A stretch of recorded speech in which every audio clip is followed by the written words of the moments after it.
This is CBC Vancouver News.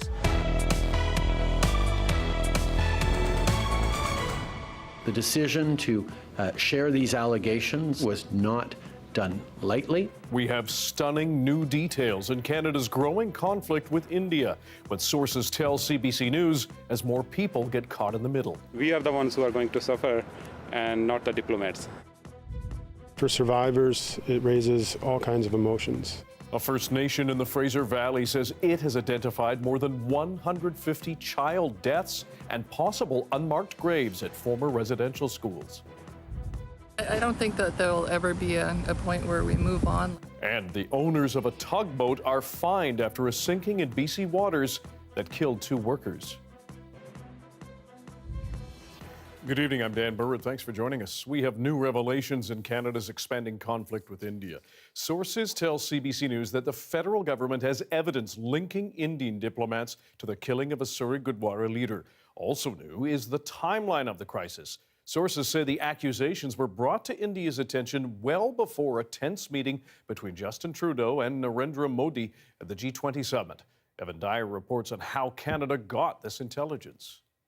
Bonjour tout le monde. Days after a shocking accusation, the Prime Minister insisted he did it with good reason. But I can assure you, the decision to share these allegations on the floor of the House of Commons Monday morning was not done lightly. Canada has declared. And now CBC News has learned from senior government sources that when he stood in the House, Trudeau had both human and signals intelligence that showed the involvement of Indian government officials in the murder of a Sikh leader in Surrey, BC back in June. Hardeep Singh Nijjar was a prominent member of a separatist movement labeled a terrorist by India. Some of the intelligence from intercepted signals includes communications from Indian diplomats present in Canada. But it wasn't all gathered by Canada's own spy agency. Some of it came from a Five Eyes ally, a group that also includes Australia, New Zealand, the UK, and the US. One of those allies has been more forward in its support for Canada than any other, the United States. I have seen in the press some efforts to try to drive a wedge between the United States and Canada on this issue, and I firmly reject the idea that there is a wedge between the U.S. and Canada. The U.S. is trying to draw India into a closer security relationship, but Sullivan said today that India has to be accountable. We will stand up and defend our basic principles, and we will also consult closely with allies like Canada as they pursue their law enforcement and diplomatic process. As that transpires, India is applying more pressure on Canada as it stops issuing visas for Canadians hoping to visit, accusing Trudeau's government of providing a safe haven for terrorists. The reason is that we have seen Canadian diplomatic interference in our internal affairs. Government sources say Canada is weighing a response to the visa suspension, but has made no decision yet. India appears to be making efforts to win the United States over to its side as well, with Modi issuing a formal invitation to President Joe Biden to be India's guest of honor at Republic Day in January. Joe Biden hasn't yet accepted that invitation, but the Financial Times is reporting that Biden raised the Nijjar murder directly with Modi when he met him in New Delhi during the G20. We also know more about Canadian government contacts with the Indian government prior to that Narendra Modi meeting where Justin Trudeau made these allegations directly to the Indian Prime Minister. Canada's National Security Advisor Jody Thomas traveled to India on 2 occasions before that, once for 4 days in mid-August and then again a couple of days before Trudeau went to the G20. And we're hearing from Canadian government sources that whatever Indian officials say in public, they haven't denied these allegations in those private meetings. Evan Dyer, CBC News, Ottawa. The political rift and the suspension of visa services is hitting some people in this province very hard. As Lindsay Duncombe shows us, many hoping to travel to India just had their plans upended. This is not what Santosh Sandhu expected when she bought tickets to India for October. She's still waiting for her visa, but now that's in jeopardy. The government of India suddenly declared visa processing is suspended, officially due to security concerns at offices like this. But Sandhu blames prime ministers, 2 of them. India's Modi and Canada's Trudeau have left us all distraught, she says. The visa decision follows Indian outrage after Canada accused the country of being involved in the murder of Hardeep Singh Nijjar, a Sikh separatist India considered a terrorist. We are the ones who are going to suffer and not the diplomats. Myself and my Manbir Singh is worried he might not make a family wedding. There's a panic right now in the city that everybody might not be able to go. In 2021, 80,000 Canadian tourists visited India. Late fall is an especially busy time due to warm weather, festivals, and weddings. Maitri Bhatt is also worried about missing a wedding, her own, on October 26th. We have planned a 3-day event and we have booked our venues. We have vendors all paid for. Honestly, don't know anymore. Everything's just shattered. I just feel like the ground just shattered underneath me. The same timing. This travel agency doesn't have all the answers its customers are looking for. Will planes fly? Will Canadians be safe? We cannot give the answer. We are saying just calm down, stay calm. One can only hope that there is a successful resolution to this. And I won't call it a spat, I'll call it a crisis. This is quite unprecedented. A crisis that just went from being geopolitical to incredibly personal for so many. Lindsay Duncombe, CBC News, Surrey. A warning, this next story may be upsetting. The Stolo First Nation in the Fraser Valley says it has identified more than 150 child deaths and potential unmarked burials at former residential school sites, among others. Yasmin Ghanea has more from Mission. The Stolo Nation says it has identified with certainty 158 children who died at or because they were forced to attend 3 former residential school sites and a former hospital in the Fraser Valley. Those institutions are St. Mary's Residential School in Mission, Kokalitsa Residential School in Chilliwack, Kokalitsa Indian Hospital, and All Halos School in the town of Yale. The First Nation says many of the children died from illnesses, including tuberculosis. For survivors, it raises all kinds of emotions. It brings back memories for them. And I think even just for some of them coming here for the first time in a very long time, it is very triggering. The Stolo Nation says researchers found this information through thousands of historical documents, and they're trying to get even more. The First Nation also says preliminary findings suggest unmarked graves at least one of the 4 sites. The news is difficult for elders, residential school survivors, and their families who gathered at the former site of St. Mary's. They held a drumming ceremony and people were offered counseling. We want to create an opportunity to send those spirits of those little ones that never made it home to carry out rituals to make sure that we create an opening for those little ones, the spirits of those little ones, to return home.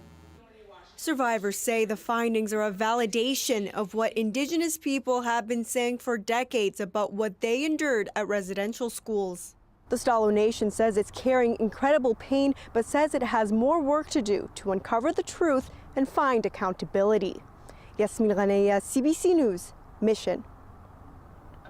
Support is available for anyone affected by residential schools. You can call the 24-hour National Crisis Line for access to emotional and crisis referral help. The number, 24 hours, is 1-866-925-4419. An 83-year-old man charged with killing his neighbors in Chilliwack has been released on bail. Robert Freeman's bail was set at $10,000 in court today. The hearing is covered by a publication ban, so details are slim. Freeman has been charged with 2 counts of second-degree murder in the shooting deaths of Valerie Smith and John Kavaloff on September 13th. Police have called it an isolated incident between neighbors. Our beloved mother, Valerie, and father, John, were taken from us, and it can only be described as a senseless, violent tragedy. Obviously, I can't discuss anything that was mentioned in the bail hearing, but the reality is that 2 people, parents, grandparents, people with lives to live, are no longer here. Freeman is due again in court on September 25th. The owners of a tugboat that sank south of Kootenay, killing 2 mariners, have been fined $300,000 in court today. Wainwright Marine Services and James Bates had pled guilty to safety charges under the Workers' Compensation Act, including failing to provide the necessary training, supervision, and instruction to ensure their workers' health and safety. In 2021, the tugboat Ingenica sank in rough, frigid waters. Captain Troy Pearson and crew member Charlie Craig died. It was Craig's first day of work. I don't think that there will ever be a point where we move on. Like it was such a significant tragedy, and me myself, it's easier to close chapters than it is to have my son, who is at a very important time in his life where he needs his father, and so taking care of him is the most important thing. Today, the provincial court judge accepted the plea deal, which is $310,000 in fines. It includes that, as well as no jail time.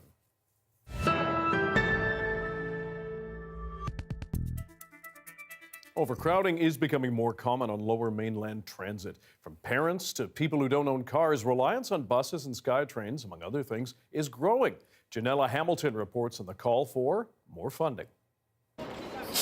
AJ Cunna says with the rising cost of living, he relies on public transit to get to work. The gas is high, the parking is high, everything is so high. With full bus after full bus passing him by, he says longer waits and larger crowds are making it more difficult to use the service. It's very frustrating.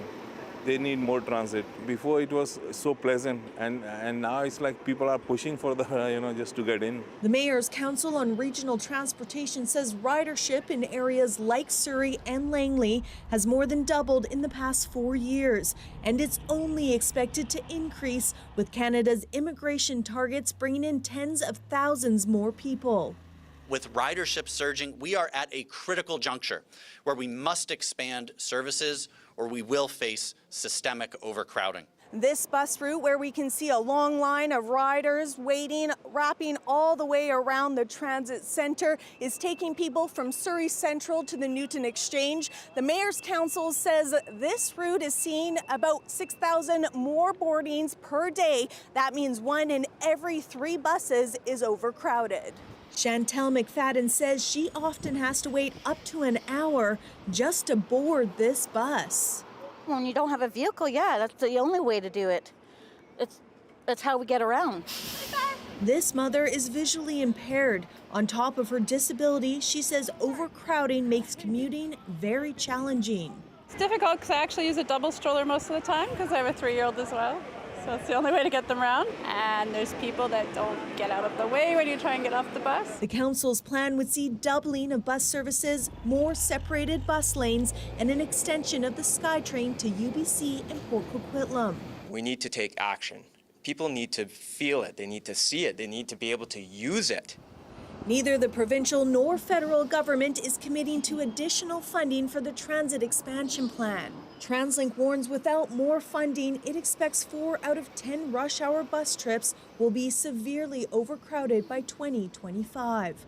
Janella Hamilton, CBC News, Surrey. The mayors and councillors from across BC, as we saw, are lobbying the province on all sorts of issues this week. But they are being lobbied themselves by companies wanting to provide all sorts of city services. Justin McElroy is at the trade show at the Union of BC Municipalities conference.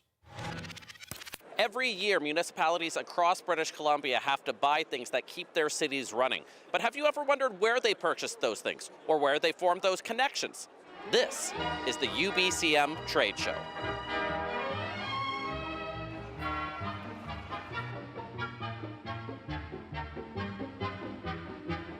Cabin is a natural resource management company, and so we do the recreation planning and design and development, we do environmental restoration, and we do wildfire fuel mitigation. So you're hoping cities hire you to help with some of those services if they don't have enough staff to do it themselves? Exactly. They're usually too busy to do it, and they need contractors to do it. And what does all of that have to do with mini golf? You got to play to win. So yeah, if you can sink a putt, you can win some swag.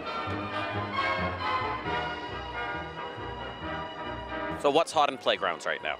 Well, that is a good question. Spinning is one of what you're sitting on right now. A lot of inclusive play, pieces are very popular. And so cities come to you and say, we want a playground with these sorts of things that are important, and you come back with some sort of design? Yes, that's what we do, exactly. No breakfast, so I'm good so far, but so what makes your stop signs and other warning signs the best? We use very high-grade materials. We also use an over-laminate that is anti-graffiti. I see a brand spanking new highway and dividers. Augmented reality and the virtual reality. So actually giving people the ability to walk around the streetscape that we're proposing. Oh wow, oh boy. The car is right in front of me. These are high-tech VR renderings when they're making their proposals for rezonings or new community centers or bridges. Exactly. Can it augment all the citizens who are going to show up for the public hearing to yell against the new building? So as a Kelowna councillor, you're wandering through here looking at all the different companies. What are you looking for? Well, it's always interesting to see new and innovative ideas and finding ways that we can provide value for our constituents and day-to-day operation budgets. So do you got a bridge to sell me? We have lots of bridges to sell you. We sell to over 200 fire departments in British Columbia now. I gotta ask, how much does this set municipal region back? This will be between, depending on how it's set up, between $210,000 and $220,000 for a brand new unit. You can buy like 5 of those for one Vancouver condo. Of course, for a lot of the people here, this is window shopping, things to take back to their municipalities, things to consider in the future. But some of these companies will be riding away with new contracts. Justin McElroy, CBC News, Vancouver.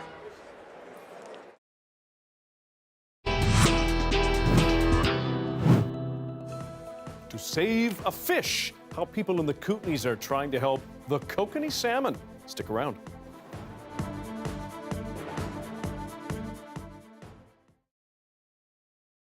And hello to everyone watching our commercial-free live stream tonight. Thanks for being here. A Vancouver Island artist has transformed a former Catholic school into a gallery. But the recent sale of the building has put that space at risk. Claire Palmer has more on the push to keep the art where it is as they celebrate autumn. It's a vibrant display of art in Chemainus, an exhibit celebrating Earth on the autumn equinox, showcasing local talent. Having this space for people and giving opportunities to artists who aren't going to apply for galleries. Like I've applied to galleries and I have not made it in any. And so I figured I might as well make my own. Spaces like this are incredibly important because it inspires other artists to come forward and bring their work to places like this. And I don't think I would have had the opportunity otherwise. This space was formerly St. Joseph's Catholic School. Its doors shut back in 2018. However, the building is currently in the process of being sold to a developer by the school board. To make it affordable to the tenants, we cannot charge what it would cost to actually cover the costs of even heat, lighting, all of that. So they have some time, and we hope they continue to stay in the space and enjoy it while we can. Skagfield has a background in sustainable leisure management. She says that spaces like this aren't just important to local artists, but to the health of a community as a whole.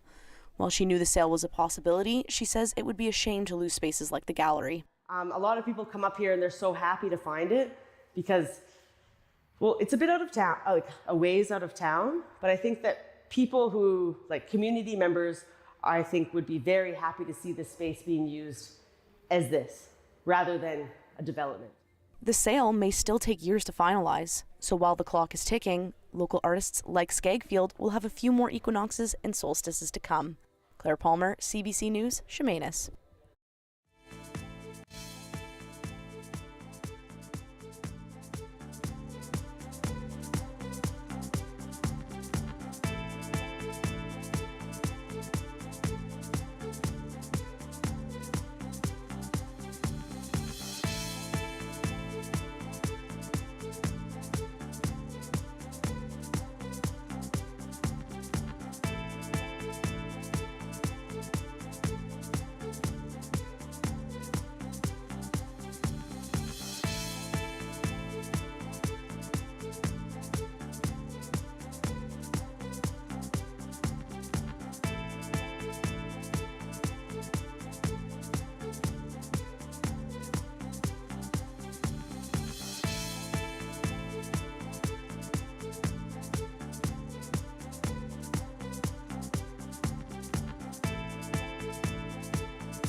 It is spawning season for Kootenay salmon in BC, but the survival rate of these unique fish has been at an all-time low, at least in Kootenay Lake. Larger fish are eating young kokanee before they even get the chance to grow up. As Corey Bullock reports, several groups, though, are working to change that.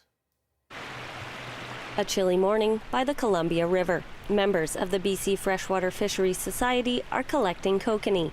Behind me is a wire fence that is basically blocking off the river, and we are trapping the spawners as they're migrating upstream looking for somewhere to spawn. They sort the fish, male and female, then collect and fertilize the eggs. We'll take the eggs from the female, and then later on we will spawn them as a big group.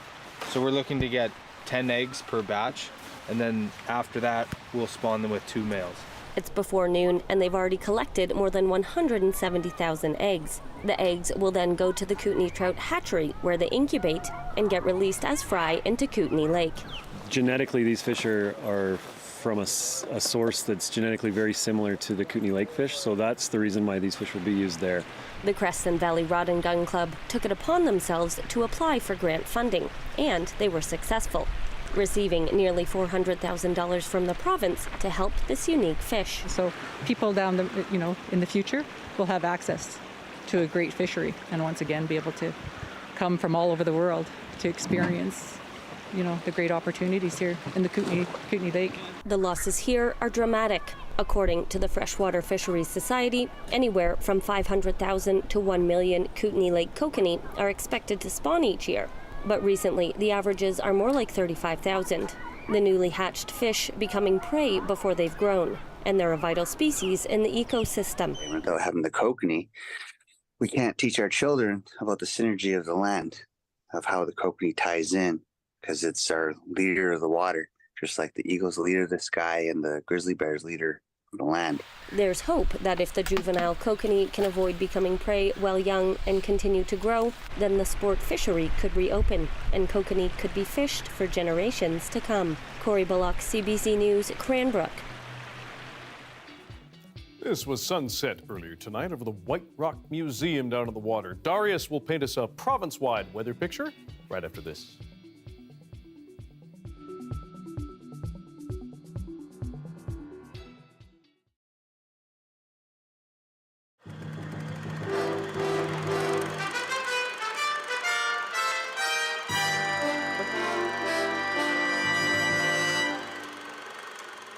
What we got for homework today to drink beer? This used to be called Freshie Week. Lots of music and beer and food, a chance to meet new friends, show off the latest college fashions, and this year, scoop up the gold coins thrown from a pirate ship float. Only these are not gold coins, and they're not chocolate. Safe sex. Safe sex, always. Safe sex. That's right, they're condoms. 6,000 of them distributed by the student union. The reason? To prevent unwanted pregnancies, venereal disease, but mostly AIDS. It's important that college students and university students know that there's they're taking a danger every time they get into bed with somebody. Well, I believe in safe sex. I think it's safe and it's good for the populace because it'll keep us all also underpopulated and safe, free from viral infection. You got a whole pocket full. That should maybe last for an hour. Yeah, you want some? Sure. How come you're making no attempt to get some of those gold things over there? Actually, I already got a couple. Not everybody took advantage of the giveaway. Why not? I don't have any of those problems. I got a steady and I don't need them. Some people had to be told what it was all about. What? The gold chocolate freebies? They're not chocolate. What are they? Condoms. No, I haven't. No, I didn't know that's what they were. Maybe I'll wander over there, though. But we couldn't find anybody who was offended, though some seemed a tad embarrassed. This is actually thrown in this direction. It just landed here. The threat is real. 800 AIDS victims in BC, almost 500 deaths. Many students think the risk is just too high. I mean, there's a lot going around these days, and I don't know. I don't want to get stuck with some disease. Bob Nixon, CBC News, Vancouver.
The weather update is brought to you by Direct Buy Furnace. To cool and clean the air in your home, call Direct Buy Furnace. Installing Trane, the most reliable heating and cooling brand.